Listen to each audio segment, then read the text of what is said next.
Chapter 6 The Journey from Platform 9 3/4. Harry's last month with the Dursleys wasn't fun. True, Dudley was no scared of Harry. He wouldn't stay in the same room. While Aunt Petunia and Uncle Vernon didn't shut Harry in his cupboard, force him to do anything or shout at him. In fact, they didn't speak to him at all.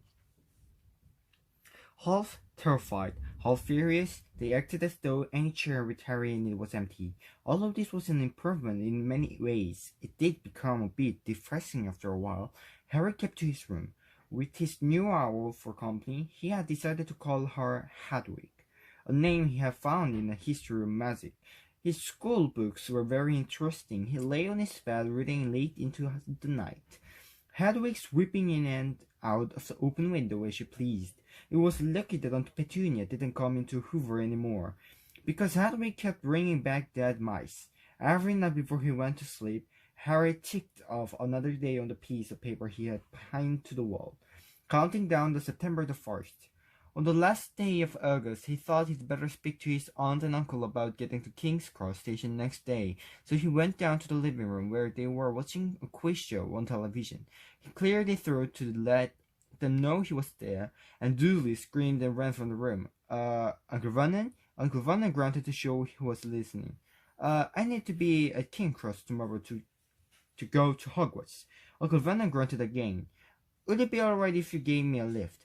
Grunt. Harry supposed to mean yes. Thank you. He was about to go back upstairs when Uncle Vernon actually spoke.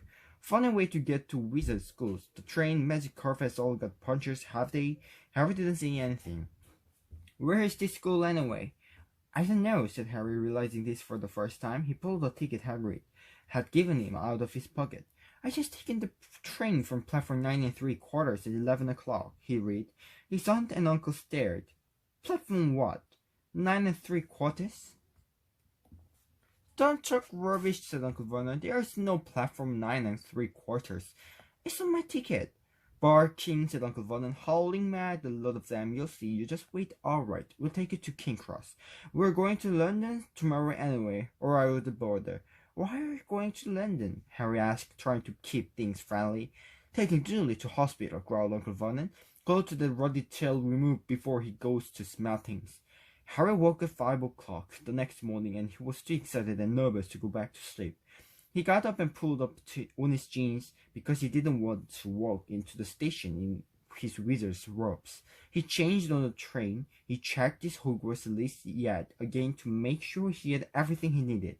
Saw that Hedwig was shut safely in her cage, and then paced to the room, waiting for the Dursleys to get up. 2 hours later, Harry's huge, heavy trunk had been loaded into the Dursleys' car. Aunt Petunia had talked Dudley into sitting next to Harry. They had set off. They reached King's Cross at 10:30. Uncle Vernon dumped Harry's trunk onto the trolley and wheeled it into the station for him. Harry thought this was strangely kind until Uncle Vernon stopped dead, facing the platforms with an icy grin on his face. Well, there you are, boy. Platform 9, platform 10, your platform should be somewhere in the middle, but they don't seem to have built it yet, do they? He was quite right. Of course, there was a big plastic number 9 over one platform, and a big plastic number 10 over the one next to it. And in the middle, nothing at all. Have a good time, said Uncle Vernon with an even nastier smile. He left without another word. Harry turned and saw the Dursleys drive away. All three of them were laughing. Harry's mouth was rather dry. What on earth was he going to do? He was starting to attract a lot of funny looks. Because of Hedwig, he'd have to ask someone. He stopped the passing guard, but didn't dare mention platform 9 3/4. The guard had never heard of Hogwarts, and when Harry could even tell him what part of the country it was in, he started to get annoyed, as though Harry was being stupid on purpose. Getting desperate, Harry asked for the train that left at 11 o'clock, but the guard said there wasn't one. In the end, the guard strode away, muttering about time wastes. Harry was now trying hard not to panic. According to the large clock over the arrivals board, he had 10 minutes left to get on the train to Hogwarts, and he had no idea how to do it. He was standing in the middle of the station with a trunk he could hardly lift. A pocket full of wizard money and a large owl, Hagrid must have forgotten to tell him something you had to do, like tapping the third dark brick on the left to get into Diagon Alley. He wondered if he should get out his wand and start tapping the ticket box between platforms 9 and 10. At that moment, a group of people passed just behind him, and he caught a few words of what they were saying. Packed with muggles, of course. Harry swung round. The speaker was a plump woman who was talking to 4 boys.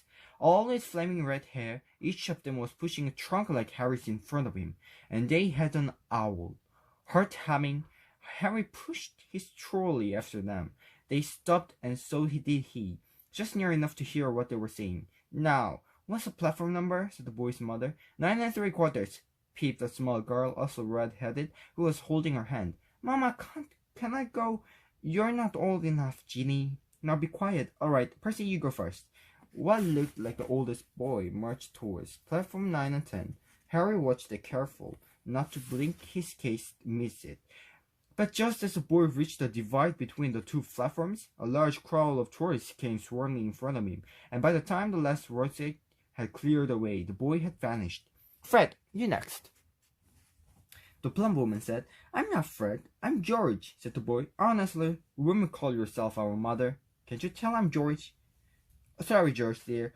Only joking, I'm Fred, said the boy, and off he went. His twin called after him to hurry up, and he must have done, because a second later he had gone. But how had he done it? Now the third brother was walking briskly towards the ticket barrier. He was almost there, and then, quite suddenly, he wasn't anywhere. There was nothing else for it. Excuse me, Harry said to the plump woman. Hello, dear, she said. First time at Hogwarts? Runs new too. He pointed at the last and youngest of her sons. He was tall, thin, and gangling, with freckles, big hands, and feet, and long nose. Yes, said Harry.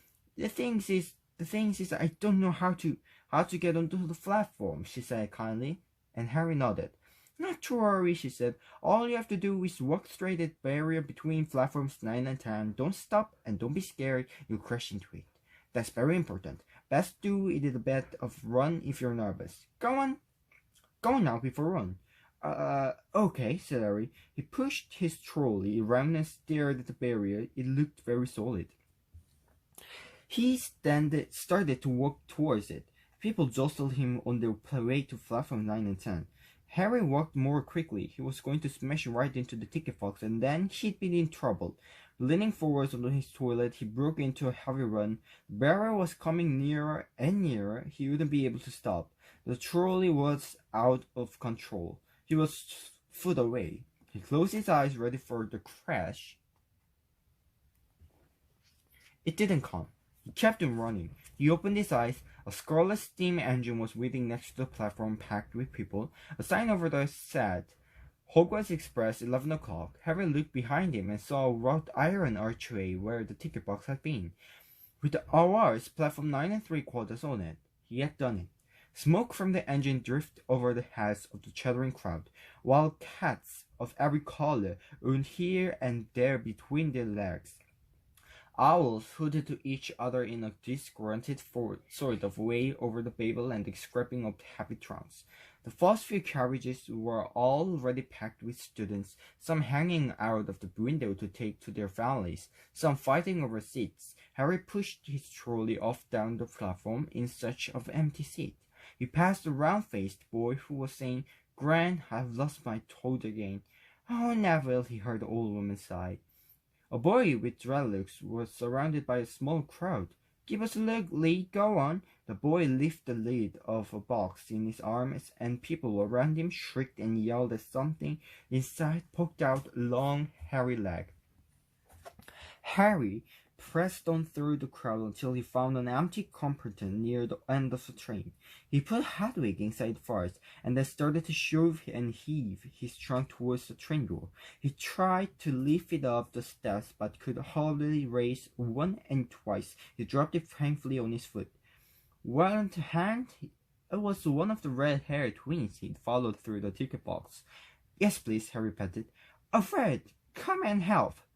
With the twins' help, Harry's trunk was at the last tucked away in a corner of the compartment. Thanks, said Harry, pushing his sweaty hair out of his eyes. What's that? Said one of the twins suddenly, pointing at Harry's lightning scar. Bellamy, said the other twin. Are you? He is, said the first twin. Aren't you? He added to Harry. What? Said Harry. Harry Potter, chorused the twins. Oh, him, said Harry. I mean, yes, The boy gaped at him, and Harry felt himself going red. Then, to his relief, a voice came floating in through the train's open door. Fred, George, are you there? Coming, Mom. With a last look at Harry, the twins hopped off the train. Harry sat down next to the window where, half hidden, he could watch the red-haired family on the platform and hear what they were saying. Their mother had just taken out her handkerchief. Ron, you've got something on your nose. The youngest boy tried to jerk out of the way, but she grabbed him and began rubbing the end of his nose. Jerp, he wriggled free. Has Jiggle Ronnie got some flake on his nose? Said one of the twins. Shut up, said Ron. Where's Percy? Said their mom. He's coming now. The oldest boy, came striding into sight. He had already changed into his blowing black Hogwarts robes, and Harry noticed a shiny red and gold badge on his chest with the letter P on it. Can't stay long, Mother, she said. I'm in front. The Perfects have got 2 compartments to themselves. Oh, are you a perfect, Percy? Said one of the twins with an air of great surprise. You should have said something. We have no idea. Hang on, I think I remember him saying something about it, said the other twin. Once or twice a minute all summer. Oh, shut up, said the Percy Perfect.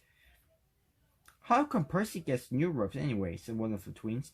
Because he's perfect, said their mother fondly. All right, dear, well, have a good time. Send me an owl when you get there. She kissed Percy on the cheek and he left. Then he turned to the twins. Now you two, this year you behave yourselves. I get one more owl telling me you've blown out a toilet or blown off a toilet. We never blown off a toilet. Great idea though, thanks Mom. It's not funny and look after Ron. Don't worry, Eagle Ronnikins is safe with us. Shut up, said Ron again. He was almost as tall as twins already, and his nose was still pink where his mother had rubbed it. Hey, Mom, guess what? Guess who just met on the train? Harry leaned back quickly so they couldn't see him looking.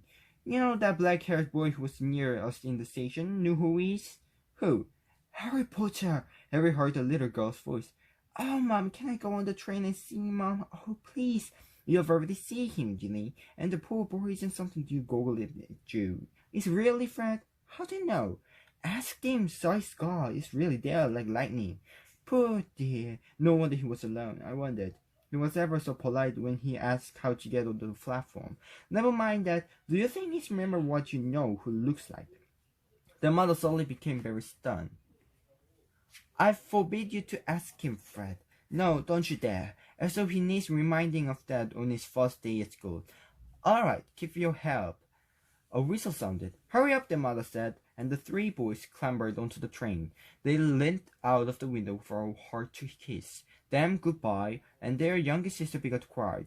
Don't, Ginny, we'll send you loads of owls. We'll send you Hogwarts toilet seat. George! Only joking, Mom. The train began to move. Harry saw the boy's mother waving at their sister, half laughing, half crying, wanting to keep up with the train until it gathered too much speed. Then she fell back and waved. Harry watched the girl and her mother disappear as the train rounded the corner. Half flashed past the window, Harry felt a great leap of excitement. He didn't know what he was going to, but it had to be better than what he was leaving behind. The door of the compartment slid open and the youngest red-headed boy came in. Anyone sitting there? He asked, pointing at the seat opposite Harry. Everyone else is full.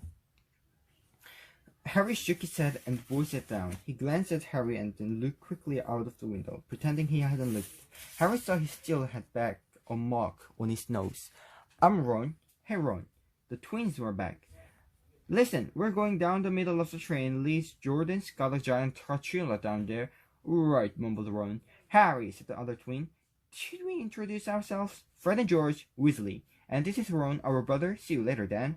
Bye, said Harry and Ron. The twins slid the compartment door shut behind them. Are you really Harry Potter? Ron blurted out. Harry nodded.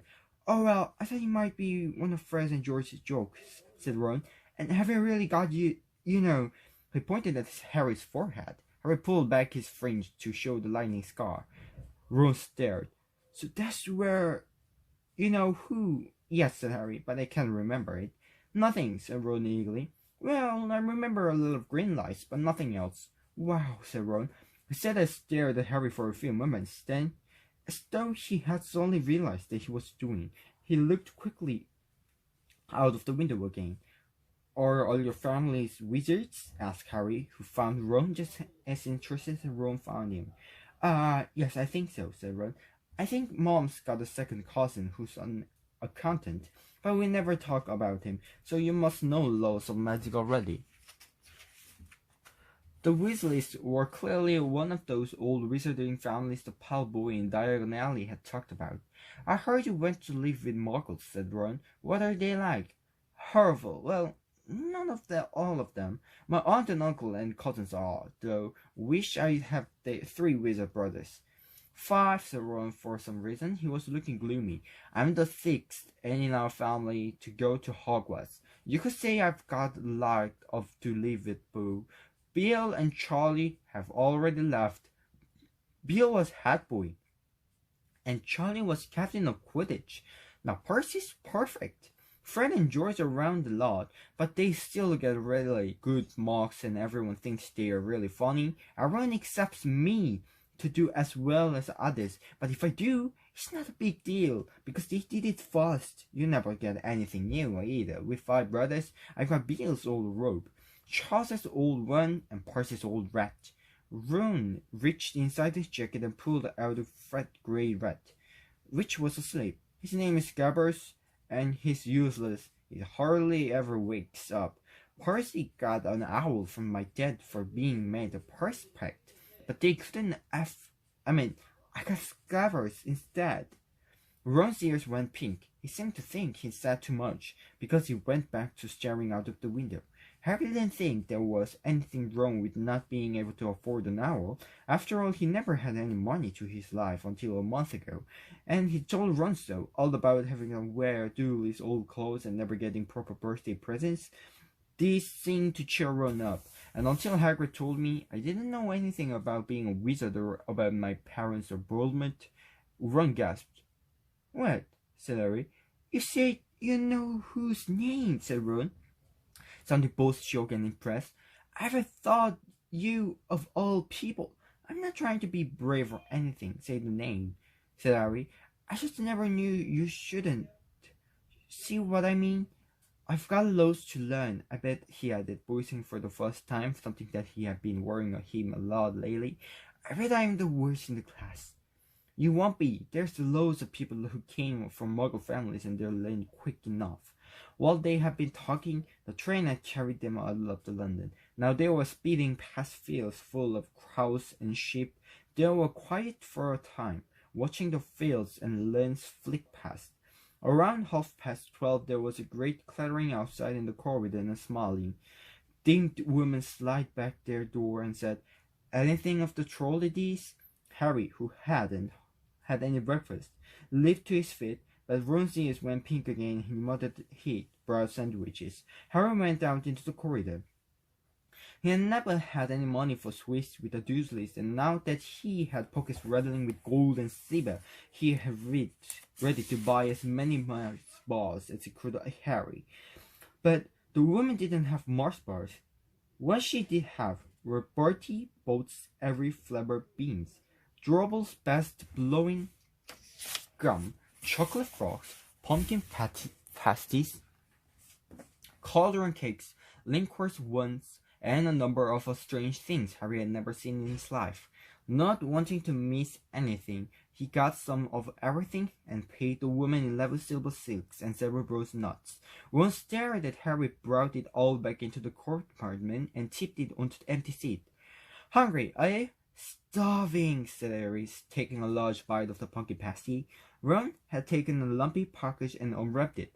There were 4 sandwiches in there. He pulled one of them apart and said, She always forgets I don't really corned beef. Swap you for one of these, said Harry, holding up a pasty. Go on. You don't want this, it's all dry, said Ron. She hasn't got much time, he added quickly. You know, 5 of us. Go on, have a passy, said Harry, who had never had anything to share before, or, indeed, anyone to share it with. It was a nice feeling, sitting with their Ron, eating their way through all Harry pasties, cakes, the sandwich lay forgotten. What are these? Harry asked Ron, holding up a pack of chocolate frogs. They're not really frogs, are they? He was staring to feel nothing would surprise him. No, said Ron, but see what the cards. I missed Agrippa. What? Oh, of course, you don't know. Chocolate frogs have cards inside them, to collect famous witches and wizards. I've got over 500, but I haven't got Agrippa or Ptolemy. Harry unwrapped his chocolate frog and picked up the card. It showed a man's face. He wore half-moon glasses, had a long crooked nose and flowing silver hair, beard and mouth thick. Underneath the picture was the name Albus Dumbledore. So this is Dumbledore, said Harry. Don't tell me you've never heard of Dumbledore, said Ron. Can I have a frog? I might get Agrippa. Thanks. Harry turned over his card and read. Harry turned the card back over and saw, to his astonishment, that Dumbledore's face had disappeared. He's gone? Well, you can't expect him hang all around all day, said Ron. He'll be back. No, I've got more again, and I've got about 6 of her. Do you want it? You can start collecting. Ron's eyes strayed to a pile of chocolate frogs waiting to be unwrapped. Help yourself, said Harry, but in the Muggle world, people just stay put in photos. Do they? What? They don't move at all? Ron sounded amazed. Weird. Harry stared at Dumbledore, slid back into the picture on his card and gave him a small smile. Ron was more interested in eating the frogs than looking at the famous witches and wizards cards, but Harry couldn't keep his eyes off them. Soon he had not only Dumbledore and Morgana, but Hengist, Woodcraft, Albrecht, Grunion, Curse, Pericles, and Merlin. He finally tore his eyes away from the Dorothy's Clorinda, who was stretching her nose to open one bag of Bertie Bott's every flavor beans. You want to be careful with those, Ron warned Harry. When they say every flavor, they mean every flavor. You get all the ordinary ones like chocolate and peppermint and marmalade, but then you can't get spinach and liver and tripe. George reckons he had the bogey flavored once. Ron picked up a green bean, looked in carefully and bit into the corner. Bleh, see, sprouts. They had good time eating the every flavor beans. Harry got toast, coconut, baked bean, strawberry, curry, grass, coffee, sardine, and was even brave enough to nibble the end of a funny gray one Ron wasn't touched, which turned out to be pepper. The countryside now flying past the window was becoming wilder. The neat fields have gone. Now there were woods, twisting rivers, and dark green hills. There was a knock on the door on the apartment, and the round-faced boy Harry had passed on the platform 9 3/4 came in. He looked tearful. Sorry, he said, but have you seen a toad at all? When they shook their heads, he wailed.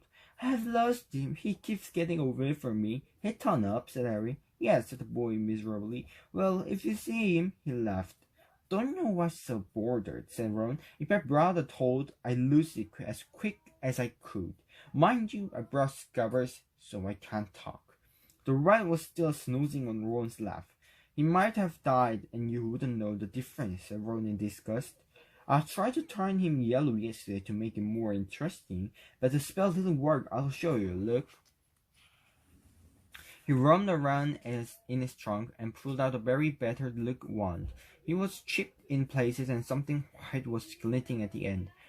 Unicorn hairs nearly poking out. Anyway, he had just raised his wand and the compartment door slid open again. The tallest boy was back. But this time, he had a girl with him. She was already wearing her new Hogwarts robes. Has anyone seen a toad? Neville's lost one, she said. She has a bossy sort of voice, lots of bushy brown hair, and rather large front teeth. We've already told him we haven't seen it, said Ron, but the girl wasn't listening. She was looking at the wand in his hand. Oh, are you doing a magic? Let's see, then. She sat down. Ron looked taken aback. All right. He cleared his throat. Sunshine, daisies, watermelon, turn this stupid, fat, red, yellow. He waved his wand, but nothing happened. Scabbers stayed grey and fell asleep. Are you sure this is a real spell? Said the girl. Well, it's not very good, is it? I've tried a few simple spells just for practice, and it's all worked for me. Nobody in my family is magic at all. It was ever such a surprise when I got my letter, but I was ever so pleased. Of course, it's the very best school of witchcraft there is, I've heard. I've learned all our set books of by heart, of course. I just hope it will be enough. I'm Hermit Granger. By the way, who are you? She said all this very fast. Harry looked at Ron and relieved to see by his sunken face he hadn't learned at all these set books of by heart either. I'm Ron Weasley, Ron murmured. Harry Potter, said Harry. Are you really? Said Hermione. I know all about you, of course. I got a few extra books for background reading, and you're in modern medical history, and the rise and fall of dark arts and great wizarding events of the 20th century. Am I? Said Harry, feeling dazed. Goodness, didn't know. I found out everything I could. It was me, said Hermione. Do either of you know what house you'll be in? I've asking around and I hope in Gryffindor. It sounds by far the best. I heard Dumbledore himself was the one, but I suppose Ravenclaw wouldn't be too bad. Anyway, we better go and look for Nettle's toad. You two had better change, you know. I accept you'll be there soon. And she laughed, taking the tallest boy with her. Whatever house I'm in, I hope she's not in it, said Ron. He threw his wand back into his trunk. Stupid spell, George gave it to me, but he knew it was due. What house are your brothers in? Asked Harry. Gryffindor, said Ron. Gloom seemed to be settling on it again. Mom and Dad were in it too. I don't know why they'll say if I'm not. I don't suppose Ravenclaw would be too bad, but I imagine if they'd put me in Slytherin. That's the house, well, you know who was in. Yeah, said Ron. He floats back into his seat, looking depressed. You know, I think the ends of Scabbers' whiskers are a bit lighter, said Harry, trying to take Ron's mind off houses. So, what do your oldest brother do know they've left anyway? Harry was wondering what a wizard did once he's finished school. Charlie's in Romania studying dragons, and Bill's in Africa doing something for Gringotts, said Ron. Did you hear about Gringotts? It's been all over the Daily Prophet, but I don't suppose you get there with muggles. Someone tried to rob a high-security vault. Harry stared. Really? What happened to them? Nothing. That's why it's such a big news. They haven't been caught. My dad say it must be powerful dark wizard to get around Gringotts, but they don't think they took anything. That's what's odd. Of course, everyone gets scared when something like this happening cause you know who's behind it. Harry turned this juice over in his mind.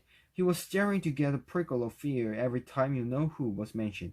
He supposed this was all part of entering the magical world, but it had been a lot more comfortable saying Voldemort without worrying.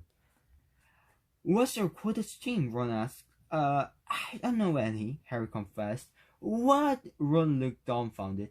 Oh, you wait, it's the best game in the world, and he was off, explaining all about the 4 balls and the positions of the 7 players, describing famous game he'd been to with his father, and the broomstick he'd like to get if he had the money. He was just taking Harry thought the finer points of the game when the compliment door slid open yet again. But it wasn't Neville the toothless boy of Hermione Granger at this time. 3 boys entered. Harry recognized the middle one at once. It was the Paul boy from Madame Malkin's robe shop. He was looking at Harry with a lot more interest than he shone back in Diagon Alley. Is it true? He said. They are saying all down the train there's Harry Potter's in this compliment, so it is you, is it? Yes, said Harry. He was looking at the other boys. Both of them were thickest and looked extremely mean. Standing either side of the pale boy, they looked like bodyguards. Oh, this is Crabbe and this is Goyle, said the pale boy carelessly, nothing where Harry was looking. And my name is Malfoy, Draco Malfoy. Ron gave a slight cough, which might have been hiding a sneer. Draco Malfoy looked at him. Think my name's funny, do you? No need to ask who you are. My father told me all the Weasleys have red hair, freckles, and more children than they care offered. He turned back to Harry. You'll soon find out some wizarding families are much better than others, Potter. You don't want to go making friends with the wrong sort. I can help you there. He held the other hand to shake Harry's, but Harry didn't take it. I think I can tell who the wrong sort of for myself. Thanks, he said coldly. Draco Malfoy didn't go red, but a pink tone appeared in his pale cheeks. I'd be careful if I were you, Potter, he said slowly. Unless you'll be politer, you'll go the same way as your parents. They didn't know what was good for them either. You hang around with riff-raff like the Weasleys, and that Hagrid and love of on you. Both Harry and Ron stood up. Ron's face was as red as his hair. Say that again, he said. Oh, you were going to fight us earlier, Malfoy sneered. Unless you got there now, said Harry more bravely than he felt, because Grave and Goyle were a lot bigger than he or Roar. But we don't feel like living, do we, boys? We've eaten all the foods, and you still seem to have some. Goyle reached towards the chocolate frog next to Ron. Ron leaped forward, but before he so much as touched Goyle, Goyle let out a horrible yell. Scabbers the rat was hanging off his finger. Sharp little teeth sunk deep into Goyle's knuckle. Crave and Malfoy backed away as Goyle swung Scabbers round and round, howling, and when Scabbers finally flew up and hit the window, all three of them disappeared at once. Perhaps they thought there were more rats lurking among the streets. Or perhaps they heard footsteps, because a second later Hermione Granger had come in. What has been going on? She said, looking at the twists all over the floor and Ron picking up Scabbers by his tail. I think he'd been knocked out, Ron said to Harry. He looked close at Scabbers. No, I don't believe it. He's gone back to sleep. And so he had. You've met Malfoy before? Harry explained about the meeting in Diagon Alley. I've heard of his family, said Ron darkly. There was some of the forced to come back to our side after you know who disappeared. Said they'd been betrayed by Dad. Doesn't believe it. He says Malfoy's father didn't need an excuse to go over the dark side. He turned to Hermione. Can we help you with something? You'd better hurry up and put your robes on. I've just been on front to ask a driver, and he says we're nearly there. You haven't been fighting, have you? You'll be in trouble before we even get there. Scabbers has been fighting, not us, said Ron, scrolling at her. Would you mind leaving while we change? Alright, I only came in here because people outside are behaving like childish, racing up and down the corridors, said Hermione in a sniffy voice. And you've got blood on your nose. By the way, didn't you know? Ron glared at her as she left. Harry peered out of the window. It was getting dark. He could see mountains and forests under a deep purple sky. The train did seem to be slowing down. He and Ron took off their jackets and pulled on their long black robes. Ron's were a bit short for him. You could see his trainers underneath them. A voice echoed through the train. We will be reaching Hogwarts in 5 minutes' time. Please leave your luggage on the train. It will be taken to school separately. Harry's stomach lurched with nerves and Ron, he saw, looked pale under his freckles. They crammed their pockets with the last of sweets and joined the crowd through the corridor. The train slowed right down and finally stopped. People pushed their way towards the door and out to the tiny, dark platform. Harry shivered in the cold night air. Then a lamp came bubbling over the heads of the students, and Harry heard a friendly voice. 5 years over here. All right there, Harry. Hagrid's big, hairy face beamed over the sea of heads. Come on, follow me. Any more 4 years? Mind your step now. 1st years, follow me. Slipping and stumbling, their forward Hagrid along what seemed to be a steep, narrow path. It was so dark either side of them that Harry thought there must be thick trees there. Nobody spoke much. Neville, the boy who kept losing his toes, sniffed once or twice. You'll get your first sight of Hogwarts in a sec, Hagrid called over his shoulder. Just round this bend here. There was a loud ooh. The narrow path had passed open suddenly on the edge of a great black lake, perched atop a high mountain on the other side. Its window sparkling into the starry sky was a vast castle with many torches and towers. No more food to aboard, Hagrid called, pointing to a fleet of little boats sitting in the water by the shore. Everyone in, shouted Hagrid, who had bowled into himself. Right then forward! As the fleet or little boats moved up all at once, gliding across the lake, which was smooth and glass, everyone was silent. Staring up at the great castle overhead, it towered over them as they sailed nearer and nearer to the cliff on which it stood. Heads down, yelled Hagrid. As the first boats reached the cliff, they all bent their heads, and the little boats carried them through a curtain of ivy which hid a wide opening in the cliff face. They were carried along a dark tunnel, which seemed to be taking them right underneath the castle. Until they reached a kind of underground harbour, they were clambered out of the rocks and pebbles. "Oh, you there! Is your torch?" said Hagrid, who was checking the boats as people climbed off them. "Trevor!" cried Neville peacefully, holding out his hands. Then they clambered off a passage into rock after Hagrid's lamp, coming up at the last to smooth, damp grass, right in the shadow of the castle. They walked up flat of stone steps and crowded around the huge oak front door. "Everyone here! You there! Still got your toad?" Hagrid raised a gigantic fist and knocked 3 times on the castle door. "Everyone here! You